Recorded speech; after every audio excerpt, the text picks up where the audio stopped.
We are live streaming right now. We're on, just so everybody knows.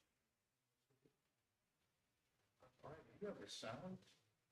Hello? Nobody was saying.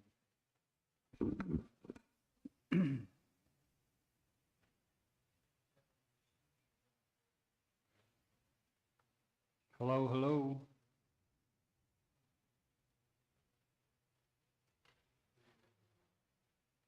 Hello.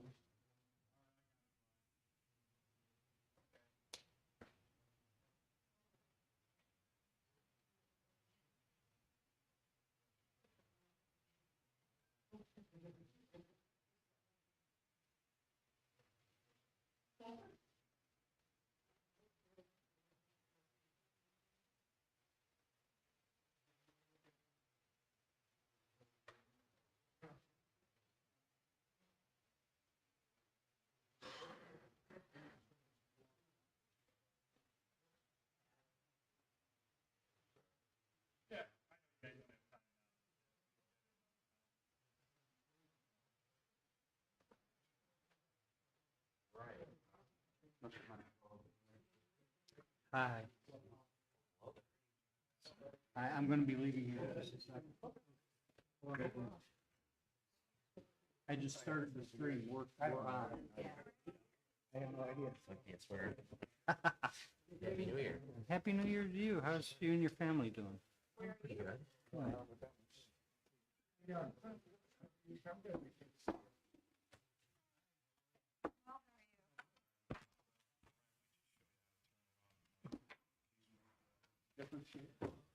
Rob, I put your name badge up there. I didn't know if you were sitting up there or not. I just pushed that one out of the way, so have room to spread out. Mike, there's two open programs. This one is just for chat, and you're not going to be chatting. But at the end of the program, just hit this end stream. Okay. And then in this program, I got a bigger group out in the gallery. in this program, see where it says end broadcast right here? Okay. Just click that. You may not have to, but just click them both, and then that's it. You can just exit the programs and you're done. Okay, thank you.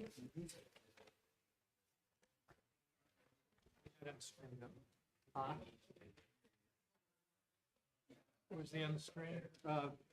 Click on this program right here. Oh, okay, gotcha. All right, thank you.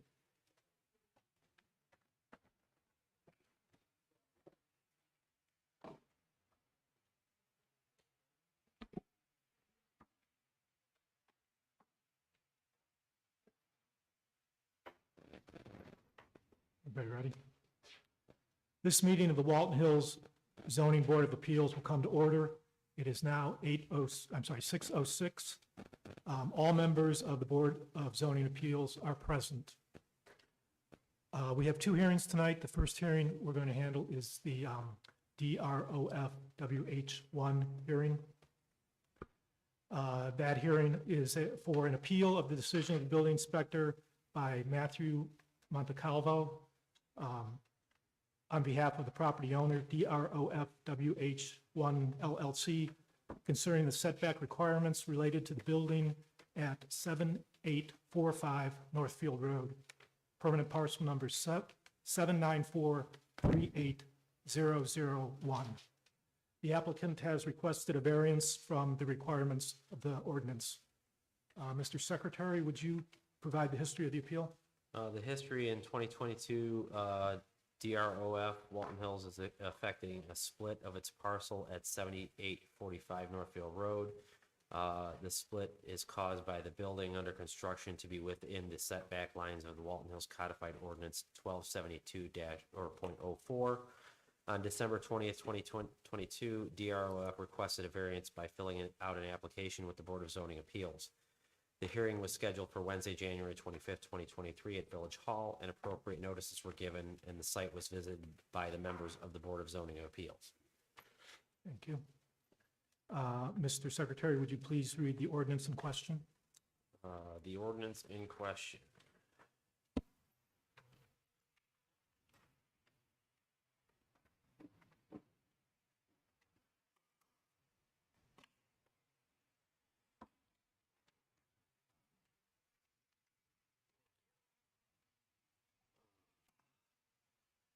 The setback requirements for a side or rear setback is 25 feet. Do you want the actual ordinance? Yeah, that's it right there. This is it right here? Yeah. The following regulations are established to regulate the design and development of buildings in the mixed-use development district. Every building in the mixed-use development district shall be located on a lot in compliance with the setback and spacing requirements set forth in the following schedule. Building setback, the side and rear setbacks were 25 feet. Thank you. The applicant will be asked to state his reasons for the appeal. Proponents, those in favor of the variance, will then be given a chance to speak. Opponents, those opposed to the variance, will then be given a chance to speak. The board may ask questions of the applicant or the speakers. All comments shall be addressed to the board. All speakers will be sworn in before speaking and asked to state their name and address for the record. Mr. Montecalvo, would you please approach and state your reasons for the appeal? Oh, could you go with what's the witness? Yeah, you can sign in and be sworn, please. Okay.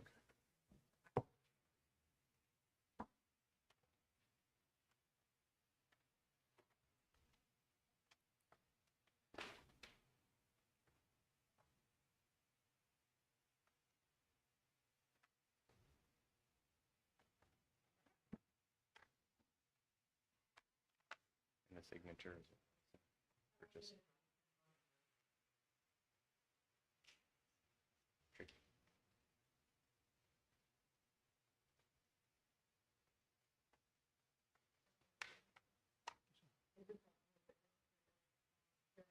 Is there anybody else who's going to want to speak in this hearing? Yes, that's it.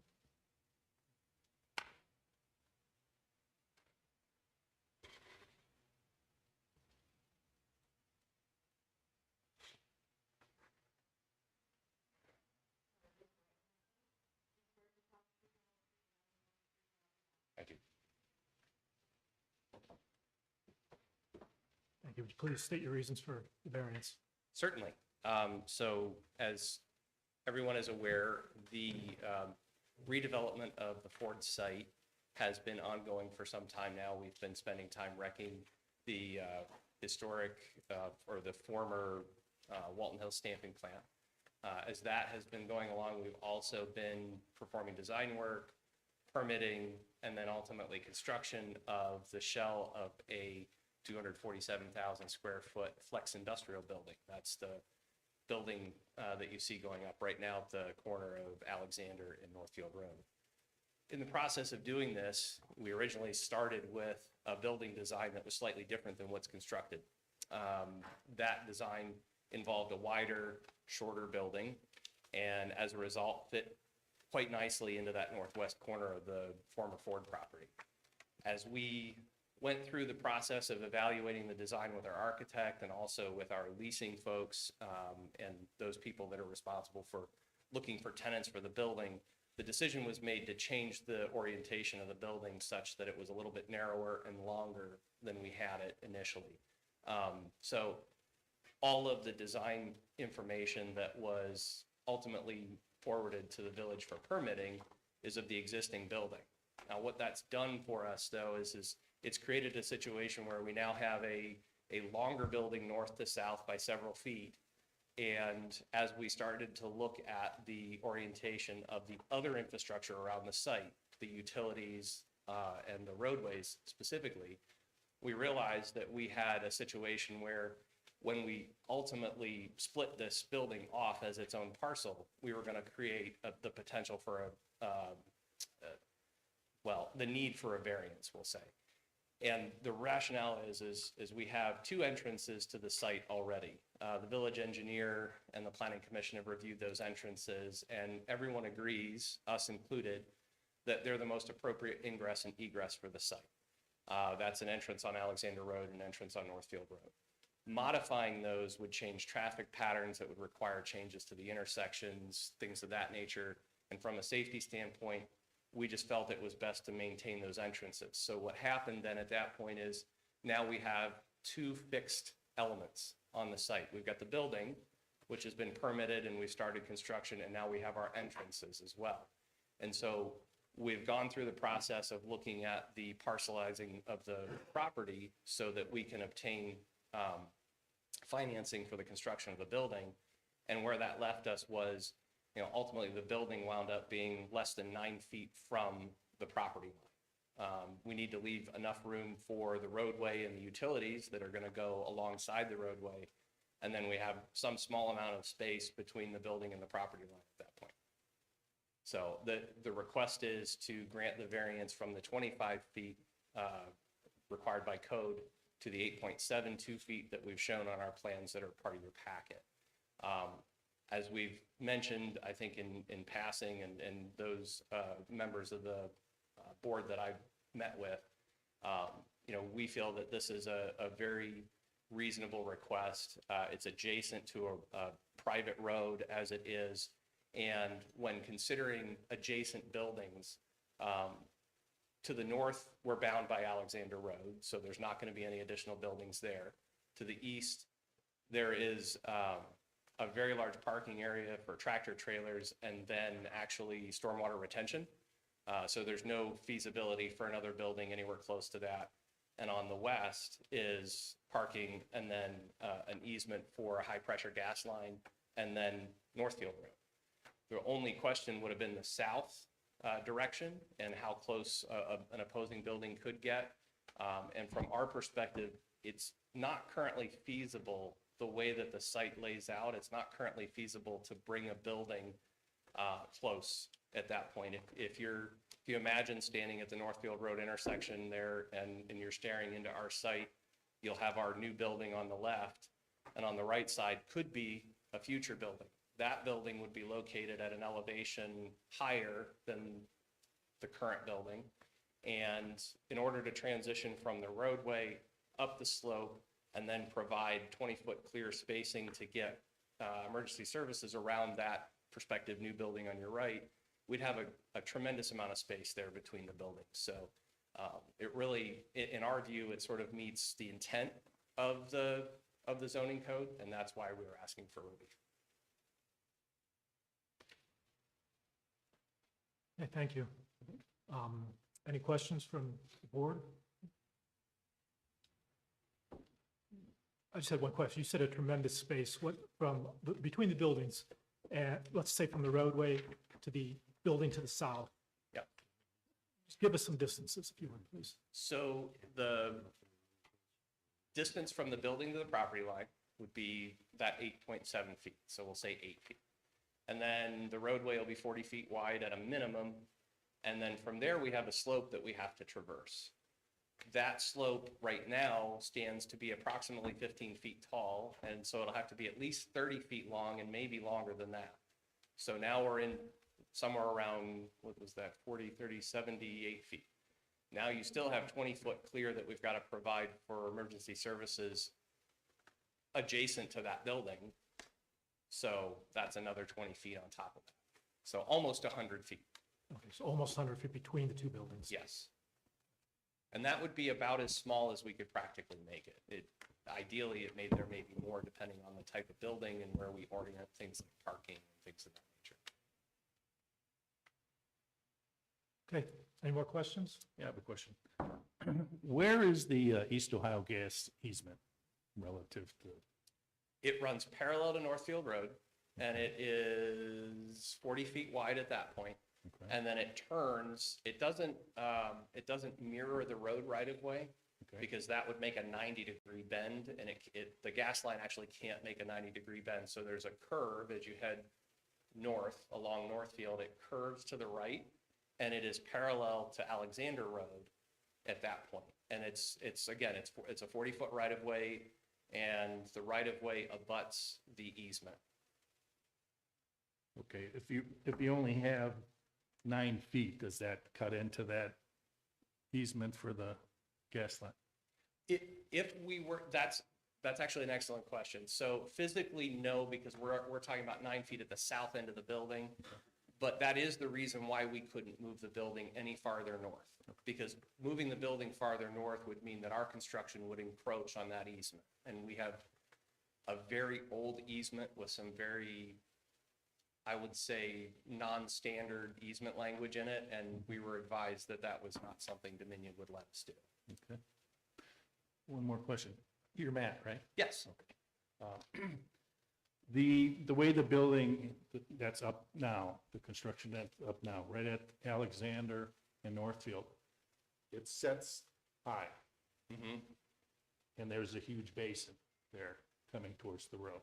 Yes. Do you have, what are your plans for that? Is it just going to be grassed and treed, or is there going to be a catch base, settling basin, or Yeah. sewer lines, or?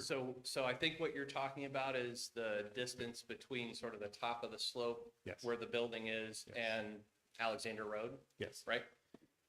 Landscape for one. Part of our planning commission approval was a landscape plan that included landscaping that area, providing trees and shrubs and things like that. The slope itself will be grassed. Okay. And most likely, it's going to wind up being the type of grass that doesn't require mowing or maintenance, just because of the steepness of the slope. From a maintenance standpoint, we want to stay away from putting people on there. As far as the stormwater goes, the only stormwater that has to manage is going to be the stormwater that physically falls on it. All the stormwater from the balance of the site, including the building, the parking, the roadways, all that actually gets captured, and it actually gets directed away from Alexander Road. And we have 2 very large detention basins that'll serve that new building, plus a couple of the other buildings that'll wind up going just south of there as well in the future. Any other questions? Thank you. Sure, thank you. So I'll provide another opportunity. Are there any others who would like to speak in favor or against the proposed variance? All right. Any other questions from the board? Do we need to take a recess, or can we go forward with a motion? Go forward, motion. Okay, can I have a motion on the request for a variance, please? I move that the applicant's motion to grant variance for ordinance section 1272.04 regarding the setback requirements be granted. I second. Thank you. I agree. Okay, a motion's been made and seconded to approve the variance. Vote on the motion. Ms. Workman? Yeah. Mr. Johansson? Yes. Mr. Rahal? Yes. Mr. Velk? Yes. And the chairman votes yes as well. The variance is approved. The decision of the board is final. The applicant may apply for permits in accordance with the variance within 12 months, after which time no action has been taken. The variance shall become null and void. Okay, thank you, Mr. Montecalvo. Can we take a short recess here just to get organized for the next meeting?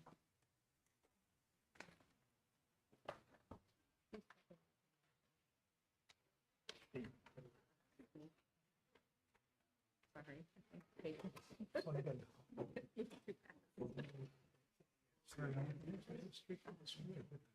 Thank you. What's that? I have here. Yeah, I think it's or firm. Yes, I do. And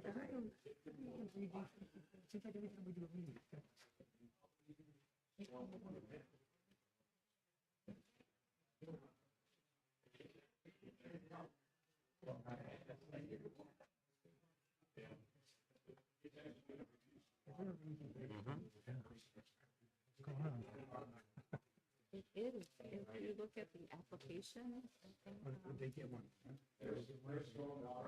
it's listed in there.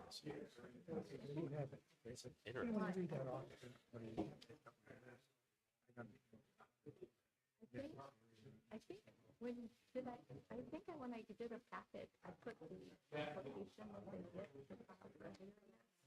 In the application, I thought that they asked them to draft. Okay. I just wanted to. I think I just gave my. No, oh, no, me too. No, I'm behind too.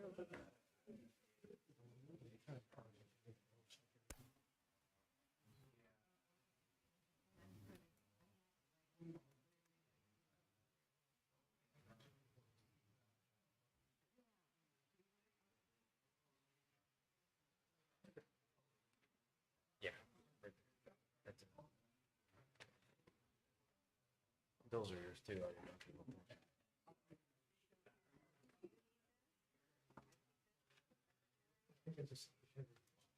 You know what? Maybe this too.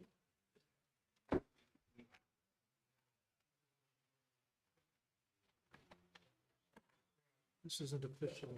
Just made that. Oh, good, thank you. Great. At least it- you can record. Start typing it. I'll use yours.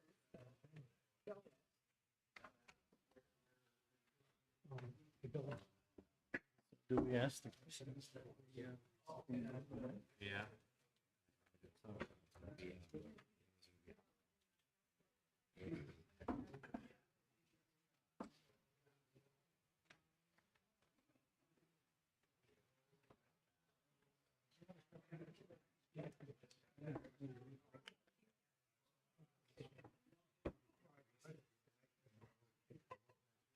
Usually only five.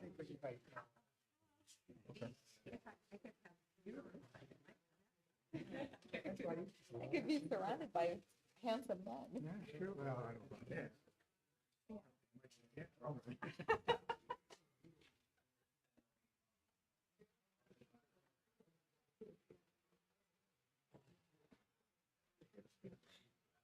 Everybody ready? But You ready? oh, This meeting of the Walton Hills Board of Zoning Appeals will now resume. It is 6:24. This is an appeal of the decision of the building inspector by Robert and Dusty Picorni concerning the accessory building setback requirements related to the residence at 18205 Fern Lane, permanent parcel number 794230006. The applicant has requested a variance from the requirements of section 1266.07F. Mr. Secretary, would you provide the history of the appeal? The history is that the applicant is seeking a variance to the 1266.07 F, the 20-foot setback requirement on the zoning code. They're seeking a 18-foot variance to that, so their setback would be 2 foot from the lot line. Thank you. Would you please read the ordinance in question?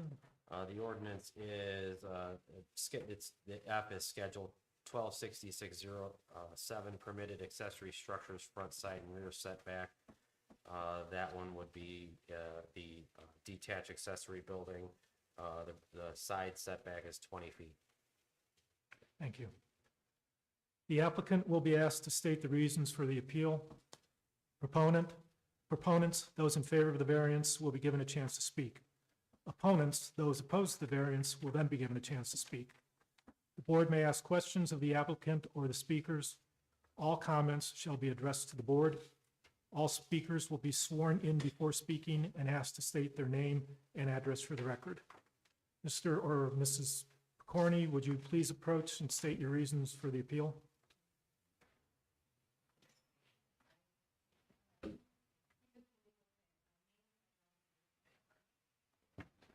Mr. Chairman, I'm Todd Ciano. I'm the applicant on behalf of them, so they asked if I speak.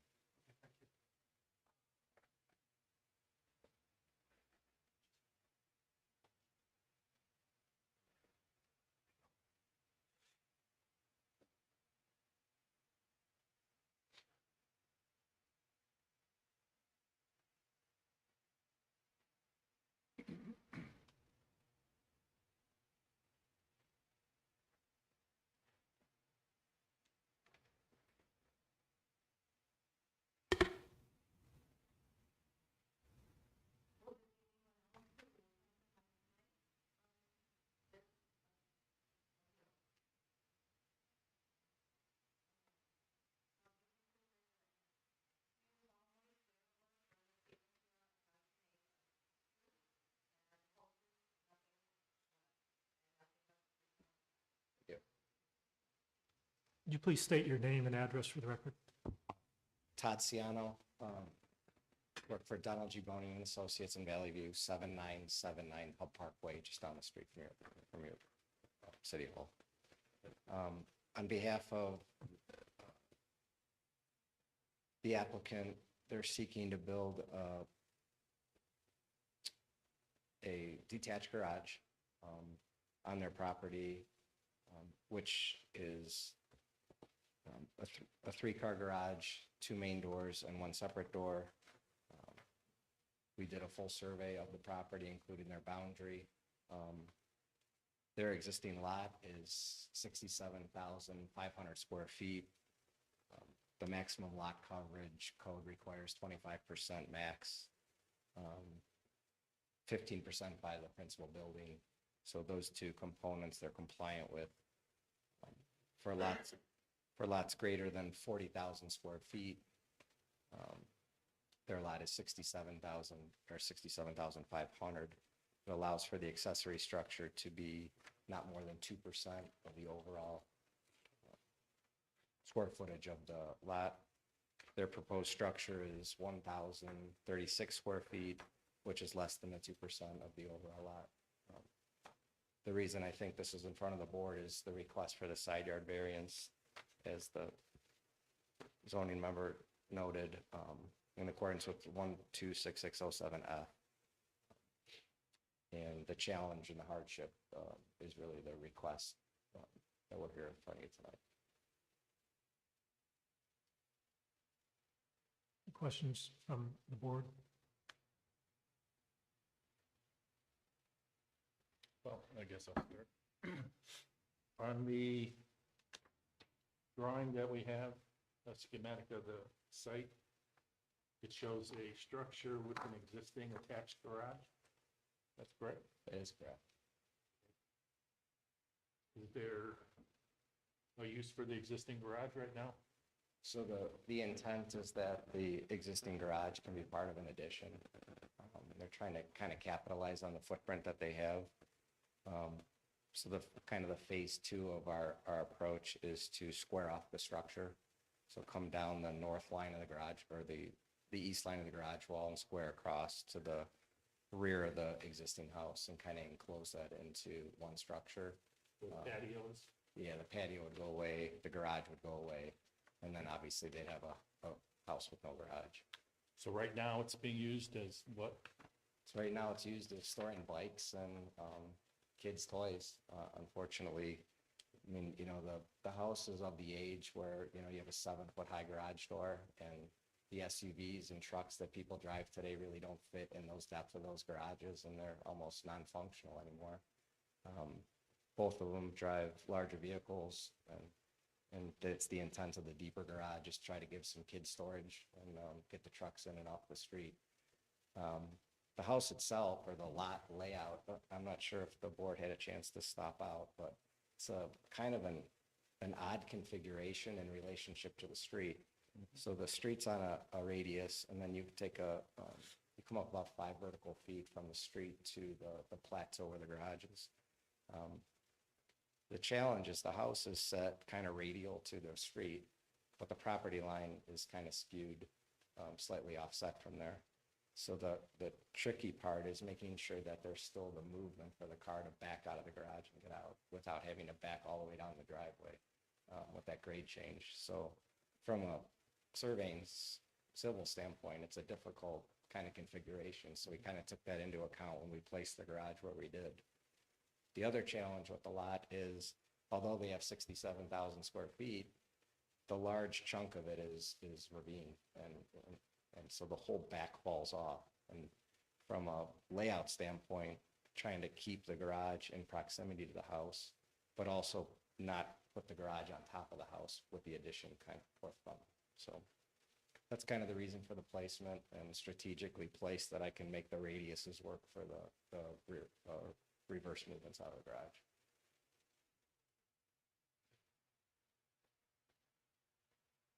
Based on the topography of the lot, is there any way to move the proposed structure further away from the lot line? In today, you could.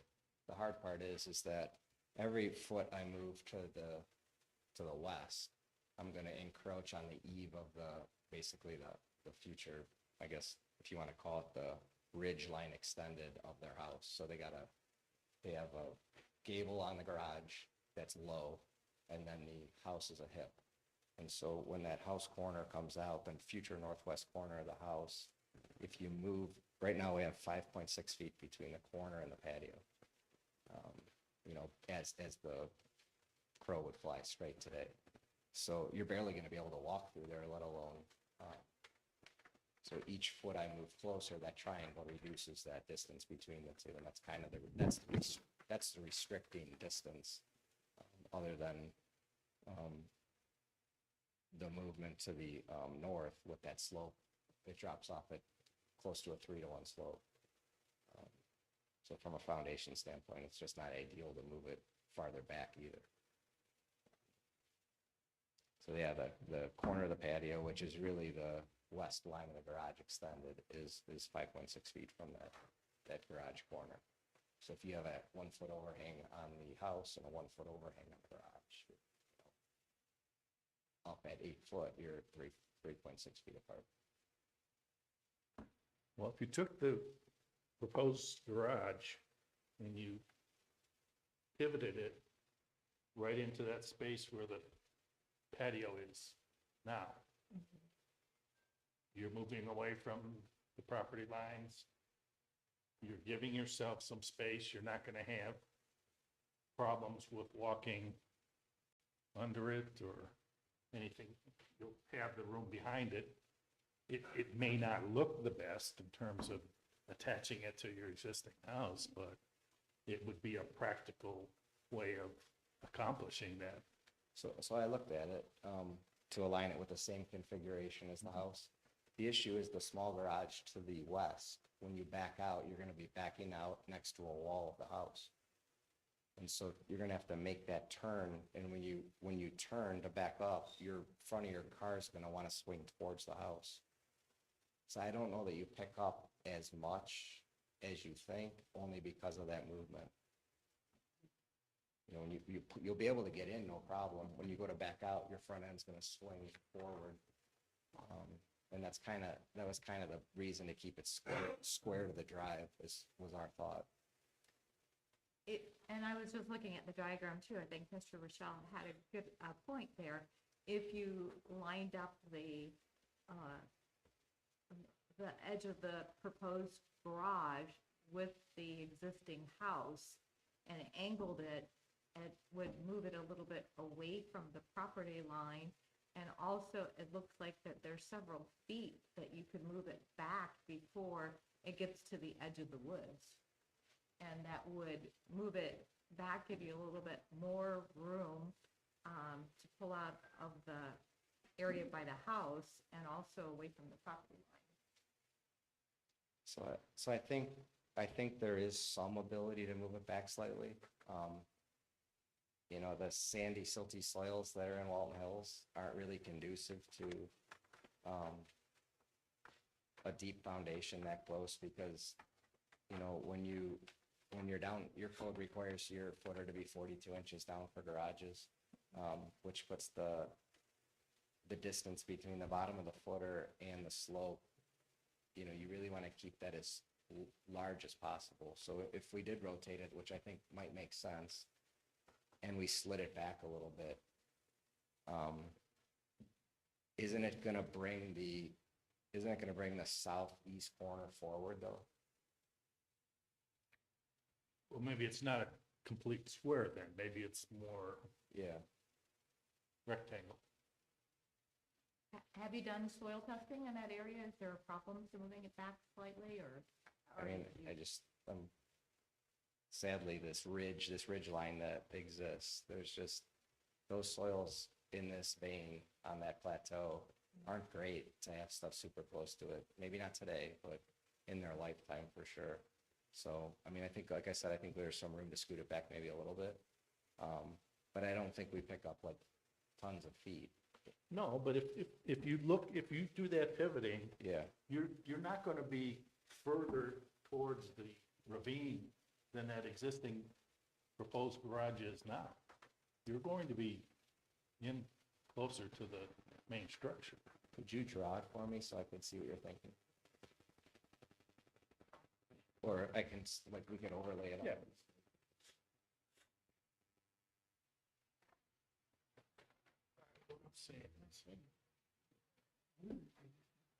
What I'm saying is, if this is pivoted, you could come.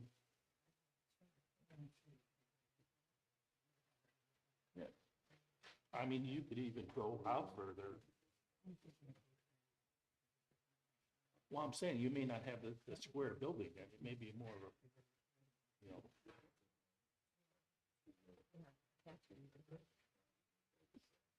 Okay, you're not gonna get 36 that way? Oh, yeah.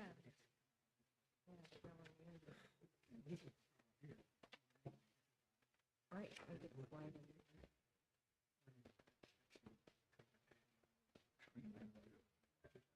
No, why aren't you coming? Well, he said something about the.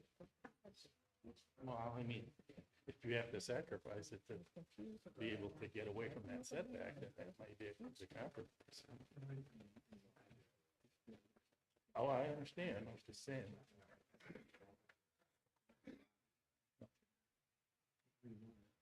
So just for the record, your discussion, Yeah, um, you all have the drawing, right? This drawing? Yeah. What Todd was saying was he was going to add it onto the existing house line here and go yeah, here. I'm saying take this patio and include that and come out so that you're coming somewhere in here. And you're nowhere near the edge of the ravine line, and you're gonna get your distance here. And Todd says he hasn't spoken to the clients about losing this patio, but I mean, if that's a compromise, then that may be a legitimate compromise. Is that a covered patio or enclosed or It's a concrete patio, but that's in the footprint of the addition. just a pad? Yeah, pad. Okay.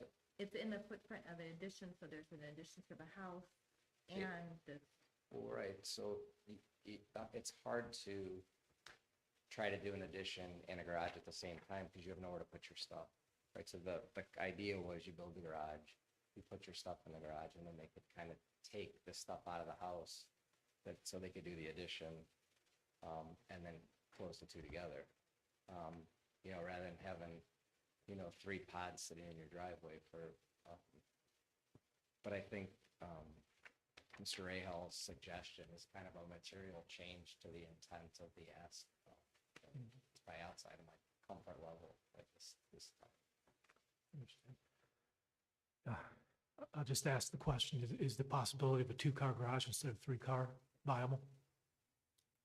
Well, like anything, you build a 10 by 10 shed when you're 20 years old, and when you're 30, you should have built a 20 by 20 shed, and as you grow and kids get older, the toys get bigger, and you accumulate more stuff, and then we all work towards the end when our kids have to clean our own houses out, and you have more stuff than you thought you'd have. They really would like the 3-car because I think it kind of puts probably where they're at in life at this point. Fair enough. But you do have the shed, you'd be losing the shed in the proposed You do. drawing now, but then Yeah. you'll have the shed. Right, the idea was that's why it's a little bit deeper of a garage to kind of get rid of that shed, clean it up, and, you know, kind of have one structure that's gonna match kind of the gables look on the house and try to tie it all together. One global project. Was there a permit issued for the current shed? It's not in my scope. I know there's a request to demo it as part of the application.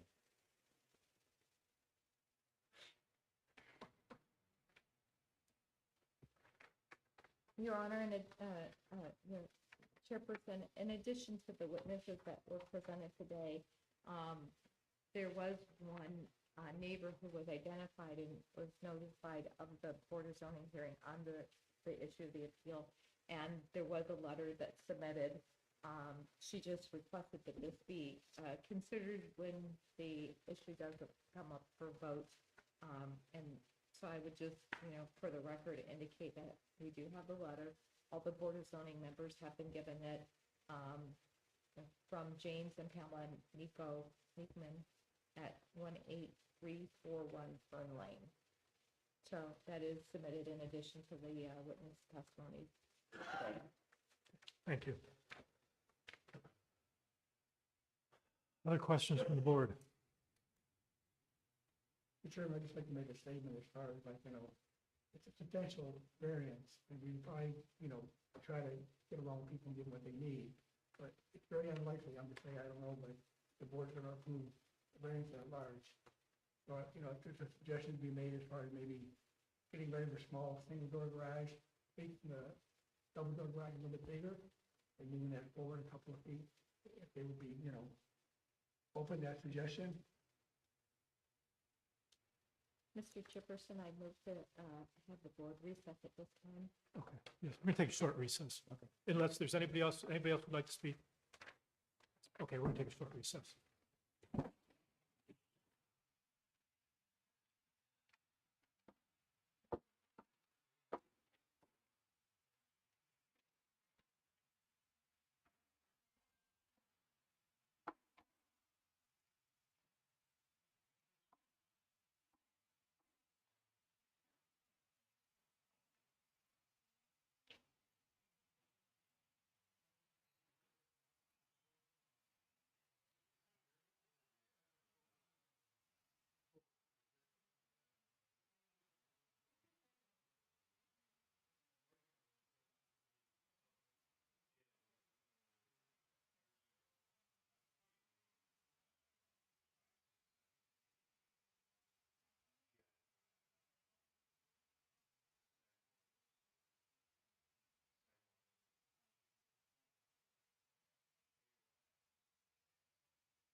Just one second before we resume. Steve's the- Yeah, Steve's back to you.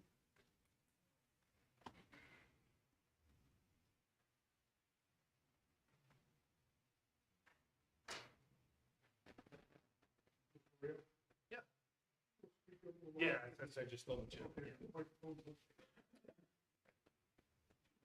We lost Mr. Belk, huh? I'm sorry. Did we Yeah. lose Mr. Belk? Yeah. Nature calls.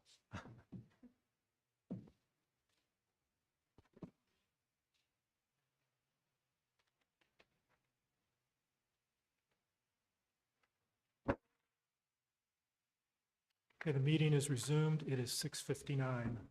Did you have something you wanted to add? I did. I had an opportunity to talk to the Pacornis in reference to kind of some of the suggestions the board made in an effort to try to find a happy medium between their submitted plan and trying not to lose time.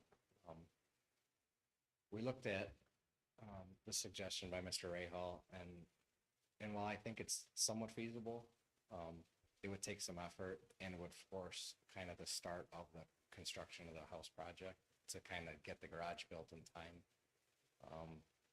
to kind of be able to utilize it rather than doing it all in one project. So, well, I think now that he drew it and I understand what he was looking to do, I think it kind of changes the plan for the house addition. So I think if the board would consider one of the other suggestions to reduce the garage footprint, and then be able to move the garage off the line further, I think they'd be more inclined to explore that option with the board, rather than rotating it and approaching it that way. So the current footprint of the garage is. Could you explain that further? Yeah, the current footprint, the single car garage was 14 feet and the two car garage was 24 feet. And that was 38 total feet, with a 2-foot offset from the line. I think the only option is to reduce it to a 1 door, but maybe like a 2.5 car garage, kind of along those lines. I'd like to keep it 28 foot deep. And what if we took took 6 feet away from the overall width, reduced it to 32 foot and kept the west line where it was and slid the garage 8 feet total off the line, reducing the overall box to a 32 wide by 28 foot deep single car, call it 2.5 car garage, 1 door, move the offset 8 feet off of the existing property line. Instead of the 2 feet. So the location would be the same. The west wall would stay the same. Yeah, the location would stay the same. The box itself would change in shape to 32 foot wide by 28 foot deep. And then we would slide the east wall 6 feet further to the west. So you're gaining 6 feet on the property line. So, yeah, so the Eight setback would be 8 feet. 8 feet, so it'd be a request of a 12-foot variance. But you're still looking at a 12-foot. Smaller 12-foot Yeah. variance. It gives you a little bit extra space. You can open all the car doors without hitting the stuff, and then it kind of give you like a little side area next to the single car garage or the single door. Mr. Building Inspector, you want to weigh in on this? Well, the only thing I can say at this point is there were additional findings, with some questions asked me when we recessed and brought to my attention that I didn't consider. And it triggered when the question was asked about whether there was a permit for the shed. I was asked by the board if there was a permit for the pool or the deck. Both those items are accessory use and would impact the overall square footage of what the outbuilding would be permitted to be. Right. So I can't confirm, I'm not aware of a permit being issued for the pool or the deck or the shed. I would have to look into that. So, and taking those square footages into consideration, that would impact the overall size of the structure. So it's actually something I can't answer the board this evening with that. Mr. Chairperson, I guess, since there's multiple issues going on and there's discussion about rotating or moving the wall and changing the size of the structure, just personally, I'm having a difficult time conceptualizing that without having something on paper. Is there a chance that we could adjourn, allow whatever the new proposal to be set forth in some written documents so that the building, Mr. Kelman can look at also the other issues regarding the size of the building, and then we can also take a look at a hard copy of the new proposal. So the proposal is to basically continue this meeting rather than vote on the motion as it is, to allow some of these issues to be addressed and more formally presented to us. Is that acceptable to you? Whatever the board wishes. Other board members? I'd agree. All right, so I would propose that we continue this and work with Mr. Coleman to get the new plans, the new proposal before us, and maybe it won't even require a variance, but if it does, we would continue this meeting and take it from there. Thank Okay. you. Okay. All right, any other comments, questions? Motion to adjourn? Oh, one item. Would it be possible I get a copy of the letter that was presented to the board? Sure, of course. Thank you. I move to adjourn this meeting. I'd second the motion. All in favor? Aye. Aye. Okay, thank you.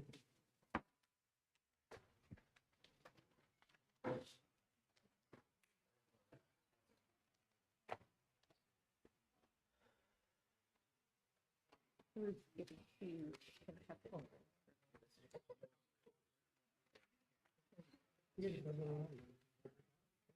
I was thinking of- Yeah, it's hard one, hard one. You know how they do those models and then you just like- Oh, yeah. Sure.